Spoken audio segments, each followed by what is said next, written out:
The second one is called the box that she would fit Camera into. has a nice, it reacts quickly. The box that she fit into was getting smaller and smaller. This was not a question of walls closing in, but a matter of taking up less space. It started with a dog crate when the contortionist was 7 years old. On her hands and knees, she backed into the crate and closed the metal door.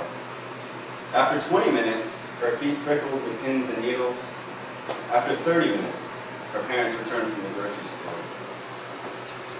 In college, it had become, at first, a way of escaping from the world, and then her flexibility made her popular at parties and even more popular with the boys she dated. After class, she would go for a long run, stretch, and eat a salad without dressing. Each added pound was space that she could not afford to take up. She took up less and less space for longer and longer periods of time. Her college boyfriend joked that when she died, he'd be able to bury her in a matchbox. When she finished college, she married a carpenter who liked to make boxes for her. Each box fit inside the other. She was like a matryoshka doll. She was the prize inside the smallest box. The boxes filled the garage until they could no longer park their cars inside of it.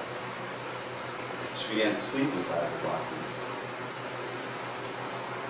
Naturally, this began to strain her relationship with the carpenter, who had given up his dream of having children. The contortionist, you see, had enough trouble shrinking herself, and a baby would only make her larger. Besides, she would be jealous that inside of her would be a smaller creature that had won. Eventually, she could enter a room and shrink out of sight. She was a ghost of a memory, even when she was right in front of the carpenter's eyes. After a while, the carpenter forgot that he'd ever been married. He sold his house and moved to the Bahamas. Finally, when she emerged, the house was different. There was unfamiliar furniture in the living room.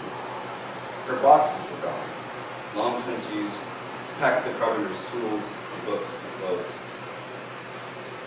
The Russian woman who had bought the house stood in the kitchen, cooking borscht.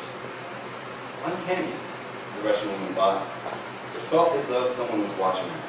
Perhaps this large empty house was haunted.